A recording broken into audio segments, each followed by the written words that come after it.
problematizar, para organizarse también ante este escenario. La semana pasada decíamos el movimiento de mujeres, trabajadoras y trabajadores del CONICET, estudiantes universitarios, algunas centrales sindicales también discutiendo esta temática. Y ayer hubo una convocatoria en la Plaza de la Memoria de ciertos sectores también que están trabajando para la campaña de Unión por la Patria. Y está en línea Pablo Bain, docente de nuestra universidad, de la Facultad de Humanidades y Ciencias Sociales, para contarnos un poco de esta convocatoria y de cómo sigue además. Pablo, muy buenas tardes, ¿cómo estás? Alicia Rivas te saluda. Hola Alicia, buenas tardes. Buenas tardes, gracias por atendernos. Bueno, Pablo, contanos un poco cómo surgió esta convocatoria y qué se discutió ayer. Bueno, esta convocatoria surge un poco espontáneamente a partir de un grupo de gente que nos conocemos y que algunos hemos militado, otros militan actualmente en distintas organizaciones de lo que podríamos llamar el campo popular, del campo nacional y popular, con la preocupación, tal como lo describías vos, de los avances de la derecha aquí en Misiones. Tenemos que tener en cuenta que Milei sacó el 43% de los votos en Misiones, casi sin ningún tipo de lo que en la jerga política se dice aparato, ¿no? Sin fiscales, sin promotores, sin nada. Y entonces, bueno, muy preocupada por lo que puede ser el impacto, digamos, de tanto el triunfo de Milei como eventualmente también el de Bullrich, con sus programas absolutamente de derecha, en contra de la educación pública, en contra de la universidad pública, en contra de la salud pública, avances sobre los derechos laborales de la gente, en fin, creo que una larga lista de cuestiones que aparecen como muy preocupantes en el horizonte. Y bueno, y dijimos, empecemos a hacer lo que podamos. Creo que a muchos nos dio un cachetazo grande, aunque por ahí esperábamos de que la derecha estaba avanzando, eso se veía de algún modo, pero no con esta magnitud, digamos. Y bueno, hicimos esta convocatoria de juntarnos ahí en un espacio público, en la Plaza de la Memoria. Fuimos alrededor de 45, 50 personas, pero en algunos casos vino gente que representaba ciertas organizaciones, entonces había 2 o 3 que a su vez se iban a ocupar de transmitir al resto. Hoy por la tarde vamos a continuar la urgencia de la cuestión, digamos, a trabajar. Vamos a juntarnos en la Facultad de Humanidades y Ciencias Sociales en el 4º piso, aula 7 del edificio principal de Tucumán.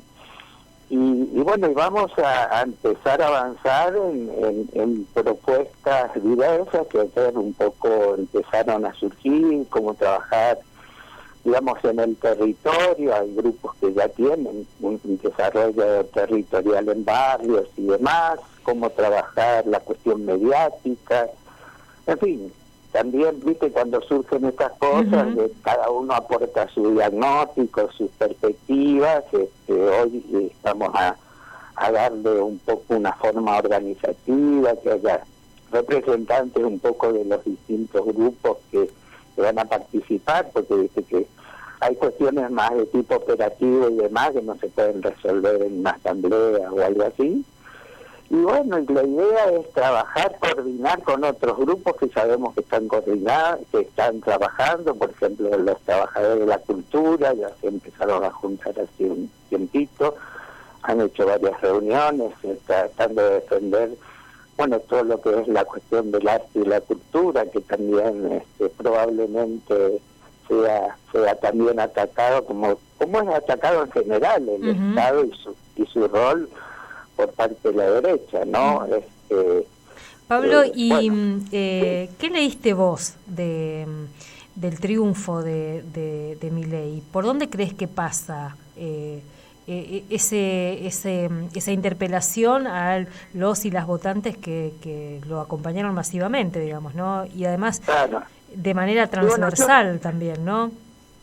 Yo creo que hay una primer cosa bastante sencilla, y es que las dos experiencias de gobierno que hemos transitado, la actual y la anterior, no dieron respuestas suficientes a las necesidades de la mayoría del pueblo argentino. Digamos, si bien yo he apoyado y sigo en lo personal, y muchos de los que, la gran mayoría de los que estábamos ayer en la reunión, apoyamos en su momento el Frente de Todos y demás, también vemos de que, bueno, hay muchas cosas que quedaron en el tintero, y que eso Milei lo aprovecha, como nunca estuvo a cargo de ningún gobierno ni cosa parecida, y esa bronca de mucha gente de que no se satisfecho ninguna de sus cuestiones, como tampoco se hizo durante el gobierno de Macri. Y bueno, yo creo que explota de esta manera, pero bueno, después hay muchos análisis y están corriendo muchos para hacer. Creo que por ejemplo, el discurso que levantó Unión por la Patria en términos de decir, bueno, mira, te van a sacar los derechos laborales, etcétera, es razonable para un sector de la población y no para otro, como los jóvenes, que no tienen trabajo, que no están insertos en el sistema laboral formal, y para quienes esos derechos son algo más retórico que otra cosa, ¿no? O son un privilegio de otros. Claro, el privilegio de algunos que, bueno, la otra cosa es cómo han vendido con mucha inteligencia esto de que todos aquellos que trabajamos en el Estado somos ñoquis. Entonces, un caso concreto es el caso de CONICET, ¿no? Sí. La gente sin conocer qué es lo que hace el CONICET, cuáles son los productos que ha generado, etcétera, dice, bueno, ya se les va a acabar. ¿Qué sé yo? Yo hice un par de publicaciones sobre ese tema en las redes y recibí comentarios, bueno, pero ustedes son unos ñoquis, ustedes no hacen nada, ya se va a acabar la teta del Estado. O sea, esas son las reacciones, y yo creo que son las que han inducido a muchos a votar a Milei, la creencia de que el Estado es parasitario, más allá de que también convengamos, y es cierto, bueno, muchas veces hay hechos, hasta incluso simbólicos.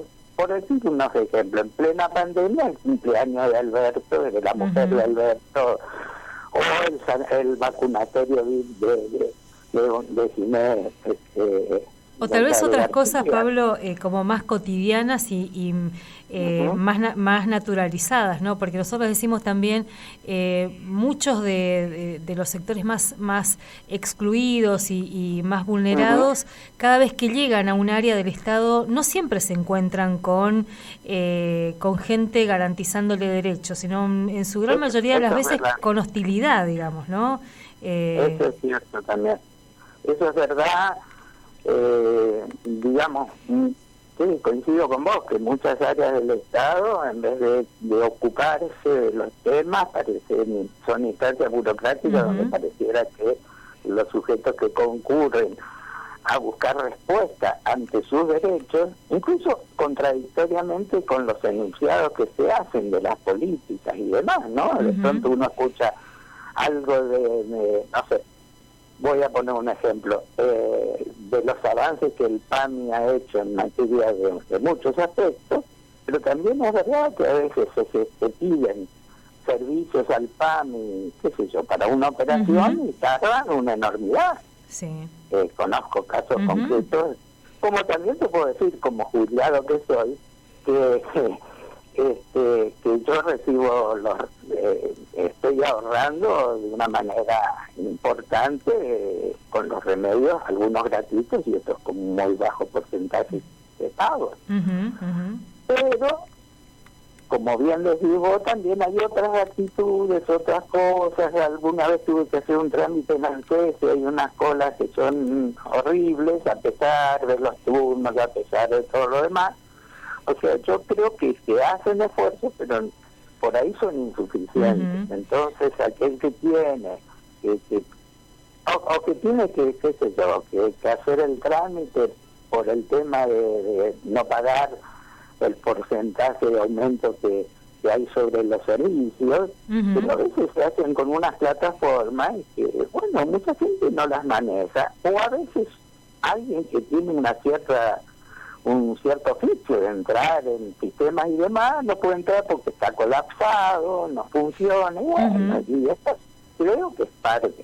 Nosotros decimos por ahí también que a veces pensándonos como trabajadores del Estado en las distintas áreas, que es nuestro trabajo, pero son también los derechos de otros y otras, o los derechos de toda una comunidad. Claro. Entonces, ser conscientes de eso, de que estamos garantizando derechos que además se conquistaron con luchas, nadie regala nada, ¿no? Entonces, es tu trabajo, pero son nuestros derechos, diríamos, de alguna manera. Claro, pero comprender de que mucha gente, especialmente aquellos que tienen la atención al público, pero también los otros que tienen que tramitar estas cosas, ayudas sociales, becas, jubilaciones, en fin, pareciera que en vez de ser facilitadores para que eso se concrete del modo mejor y más rápido, fueran como enemigos de la gente, ¿no? Pero bueno. Ojalá podamos pensarlo, en que esta sea como una gran interpelación para pensarnos todos también como comunidad en un contexto muy complejo, donde hay mucha gente que tiene muchas dificultades y que bueno, que se sale siendo un poco más, diríamos, las feministas también empáticas, digamos, ¿no?, ante esas problemáticas. Claro, de todos modos, digo, comparto con vos, estoy incluso intentando poner ejemplos, pero creo que de todos modos los motivos principales, aunque estén rondando estas cosas, sabemos bien que son otros. Me refiero a esta cuestión de cuáles son los intereses de la derecha y demás, ¿no? Es decir, acá la intención de la derecha no es no atender, qué sé yo, es directamente cortar toda la asistencia del Estado, porque lo consideran innecesario, con esta lógica de que el mercado va a resolver todo, digamos, ¿no? El caso, qué sé yo, concreto, que yo conozco mejor por mi especialidad, que es el de las propuestas de las escuelas voucher, de los vouchers para las escuelas, como si eso es la garantía del acceso a una calidad educativa que no lo es. Pero bueno, hay mucha gente que no lo conoce, que no conoce las experiencias que se han hecho en torno a eso, y dice, bueno, capaz que ante las falencias que tiene la educación pública, que las tiene, por ahí esto es mejor, porque yo voy a tener mi voucher y voy a ir a la escuela que yo quiero, lo cual no es cierto. Esto que decían algunos que plantean, peor no podemos estar, pero bueno, claramente podemos estar peor, Dios. Y siempre podemos estar peor. Ayer justo un compañero decía que es la reunión esta, ¿no? Decía, en realidad podemos estar peor y todavía más peor, digamos. Totalmente. Pablo, ¿y qué piensan cómo avanza hoy que se van a juntar para ir pensando ya? Mira, un poco darle una cosa de funcionamiento orgánico y empezar a plantearnos objetivos, de decir, bueno, en qué lugares vamos a trabajar o en qué espacios políticos, territoriales, simbólicos, lo que sea, de qué manera, y ver cómo cada uno se puede sumar. También hay gente que nos ha respondido ante la convocatoria. Mirá, yo me encantaría, pero no tengo mucho tiempo, laburo, qué sé yo. A mí no me convoquen a reuniones, convóquenme para tareas puntuales. Y bueno, y tendremos que ser capaces de organizar esas distintas posibilidades para que cada uno, bueno, ponga lo que puede poner en términos de trabajo, de compromiso, y Y sí, porque hay mucha gente que a veces las reuniones que se hacen largas y todo el mundo quiere participar, lo cual me parece bárbaro, pero bueno, hay momentos donde además no tenemos mucho tiempo. Sí. O sea, si en octubre estamos todavía discutiendo cómo lo vamos a hacer, estamos en el horno. ¿Y vos crees por dónde debería pasar la Mira, yo creo que hay que fortalecer los lugares donde hay algún trabajo territorial, expandirlo y demás, esto por un lado, plantar lugares donde... A mí me parece que un tema muy importante es conversar con la gente, porque es ahí donde vos podés desarmar en algún sentido ese discurso de la derecha, ¿viste? Que es un discurso muy elemental, pero que tiene impacto. Cuando la derecha te dice, bueno, acá hay que bajar la edad de imputabilidad, y esa es la solución, frente a lo que es jóvenes que fueron responsables de un determinado hecho delictivo, no es tan sencillo dar vuelta a la idea y decir, bueno, no, lo que pasa es que el tema no pasa por la represión, pasa por otras cosas, etcétera. Si no hay conversación, eso es imposible. Pero ahí, por ejemplo, nosotros hicimos una experiencia con eso, en barrios así también con mucha vulnerabilidad, y la pregunta que hacíamos es, bueno, ¿cuál es la experiencia que ustedes tienen con la policía? Porque y era muy impresionante cuando empezaban a revisar las experiencias que tenían con la policía, todas muy violentas, aún sin saber qué hacer cuando están ante un delito o ante una situación, porque la primera reacción es llamar a la policía o pedir más policía, pero cuando empiezan a mirar sus propias experiencias, y ahí es más simple, me parece, o no sé si simple, pero por lo menos ahí hay como una puertita de entrada para discutir ese discurso. Y bueno, por eso te digo, creo yo que la conversación, el cara a cara, de algún modo es el que habilita esa posibilidad de un diálogo donde cada uno te diga, bueno, mira, a mí lo que pasa es que me preocupa tal cosa, que a mí tal otra, y a partir de ahí, bueno, desenredar lo que esté enredado o descomplejizar en la medida que se pueda lo que es complejo. Yo creo que va por ahí. No es sencilla la tarea, porque requiere de mucho trabajo y de mucha gente que esté dispuesta a hacerla, pero me parece que es la única manera o la manera, qué sé yo, principal, te diría, de desandar ese discurso de la derecha y mostrar, bueno, ¿por qué lo que están proponiendo no es viable? ¿Por qué lo que están proponiendo no es la solución? Incluso también decir, bueno, aquellas cosas que fueron bien hechas por el gobierno, porque obviamente la gente asocia a la fórmula Massa-Rossi con el actual gobierno, además siendo dos integrantes, dos ministros del gobierno. Entonces también hay que explicarle a la gente muchas cosas que bueno, que cuáles son los condicionamientos que está poniendo el fondo y demás, pero con el cuidado de no empezar a bajar una línea teórica sobre la cuestión económica cuando a mucha gente no les preocupa eso, o les preocuparía cuando entienda por qué eso incide en su realidad cotidiana. Un ejemplo, a mí me parece muy interesante algo que estuvo haciendo el CEPA, respecto de por qué toda esta cuestión con la justicia, ¿no? O mejor dicho, con el sistema judicial. Y que es cómo que afectaba a cualquiera de nosotros, ciudadanos o ciudadanas, las decisiones que se habían tomado en la justicia. O sea, digamos, por ejemplo, ¿por qué tenías que pagar una guasada en las comunicaciones en el cable? ¿Por qué tenías que pagar y por qué motivo los aumentos enormes en las prepagas.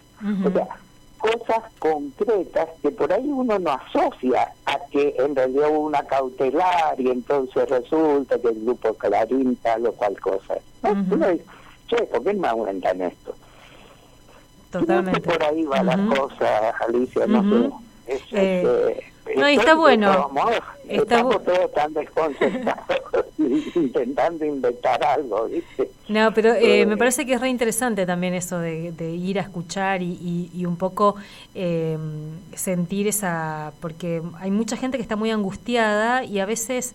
y hay, bueno, sectores evidentemente que canalizan eso de las formas más reaccionarias. Así que, Pablo, hoy a las 18 la reunión... Hoy a las 18 en el aula 7 del cuarto piso de la Facultad de Humanidades, y a partir de ahí iremos viendo los lugares, porque esto, bueno, salió, estamos conversando con algunos gremios, a ver si también están dispuestos a cedernos algún lugar para irnos reuniendo, incluso que pudiera ser un lugar referencial, digamos, ¿viste?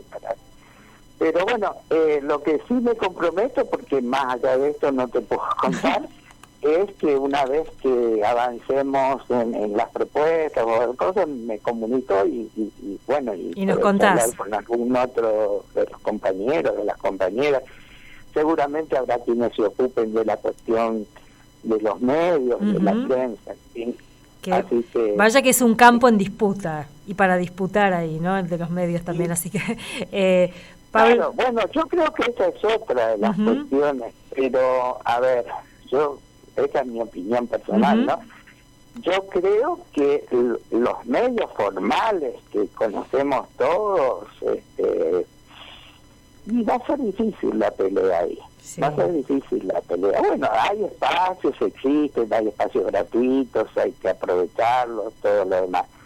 Pero yo creo que, o sea, la gente que está enganchada en una perspectiva determinada mediática, ponerle La Nación Más, ponerle Clarín, o ponerle sus medios audiovisuales, y sigue escuchando eso, y vos no vas a cambiar en 2 meses esa perspectiva.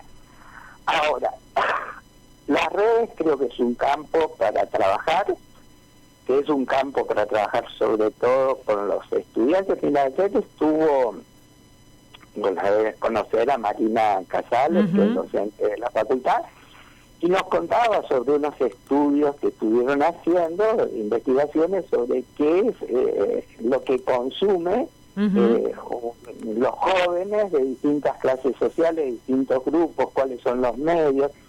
Y bueno, y eso está interesante para entender qué nichos hay que conquistar de alguna manera o dónde meterse y no perder por ahí tiempo en otras instancias. Yo no soy un especialista en medios ni nada que ver, pero bueno, con cierta experiencia en el campo de la educación, puedo pensar que hay muchas de esas cosas que son lógicas e interesantes. Totalmente.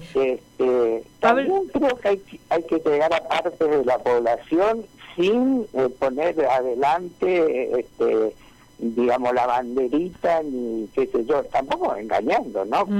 Pero entrar, porque hay mucha gente que ante eso ya se retracta, ¿viste? Sí. Se rechaza de entrada, entonces, bueno, hay que buscar. Hay que buscar la vuelta. De estrategias. Pablo, mil gracias. Mil gracias.